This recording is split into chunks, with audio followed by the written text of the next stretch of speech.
Have you ever found yourself unable to stop thinking about something or someone, even when you knew it was causing you pain?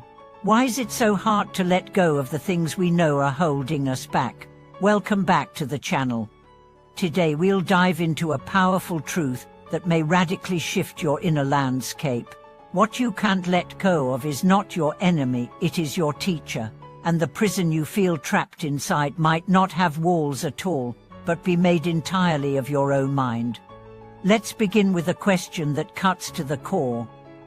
What are you still clinging to? An old relationship, a past mistake, a dream that never came true, a resentment you can't release. Now ask yourself, has clinging made it better? Has holding on brought you peace? The answer, if we are honest, is usually no. Yet we hold on. We wrap ourselves tighter. Not because we love pain, but because obsession gives us a sense of identity, a sense of control, a narrative. If I'm the one who was wronged, then I know who I am. If I'm the one chasing redemption, then I have purpose. But this identity, no matter how familiar, is not freedom. It is a cage made of stories. What we don't often realize is that the mind forms attachments not to events, but to meanings. The past doesn't hurt us, the meaning we gave it does. She left me becomes I wasn't enough. He betrayed me becomes a people can't be trusted. These are not facts. They are conclusions we've mistaken for truth. And so, healing does not begin with forgetting.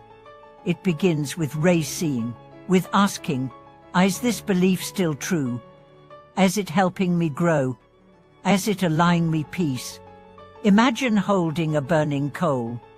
You scream from the pain, but refuse to drop it. Why? Because someone told you that the coal was love, or success, or justice. But pain is still pain, no matter what name you give it. And peace begins the moment you choose to loosen your grip. But how? How do you release something that feels embedded in your soul? You begin by accepting it. That's the paradox. You don't fight obsession, you befriend it. You meet it like an old companion and say, I see you. You've been trying to protect me. But I'm ready now to walk without your hand. Acceptance is not resignation. It is recognition. It is the honesty to say, yes, this wound shaped me. But I am not just my wounds. There is a story of a man who could not forgive his brother for a betrayal decades ago. He carried the anger every day, like armor. One day, in deep meditation, he imagined sitting beside the version of himself who first felt the pain. That younger self was crying, not with hate, but with fear. And in that moment, the older man saw he had not been holding a grudge. He had been holding a frightened child. He opened his arms. He forgave. This is the path of release, not from hate, but for compassion. Obsession often masks grief. The refusal to let go is the refusal to grieve what could have been, and grieving is sacred. It says, this mattered to me, but grief has seasons, it must flow. When it stagnates, it becomes bitterness. When it flows, it becomes wisdom. So don't rush your healing. Don't shame your longing. Just keep asking gently, am I willing, one breath at a time, to stop feeding the fire? And watch the stories that fuel the flame. I'll never be happy without them. That was my only chance. I can't trust anyone again. These are not truths, they are thoughts. And thoughts are not chains unless we forget they are thoughts. Meditation becomes essential here. Not to escape, but to observe. When you sit in silence and watch your mind tell its stories, you begin to see the gaps, the pauses, the quiet. And in those gaps, something sacred whispers, you are more than your pain. Obsession tries to define you by a single chapter, but your life is a whole book. Don't close the cover too soon. Practice helps. Journaling, breathwork, therapy, chanting, but more than anything, It's about creating space internally and externally. Declutter your room, simplify your schedule.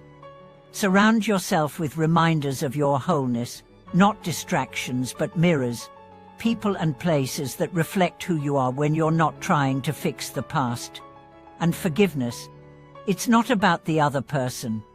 It's about releasing yourself from the role of victim. It's not saying, what they did was okay. It's saying, I won't carry this anymore. I choose peace over proof. One woman I spoke to had been abandoned by her fiancé days before their wedding. She spent 5 years obsessing over why. She tracked his social media, reread his messages, spoke to his friends. And then, one day, she deleted his photos. Not with rage but with gratitude. She said, I needed him to leave, so I could finally come home to myself. Obsession ends not with answers, but with self-return.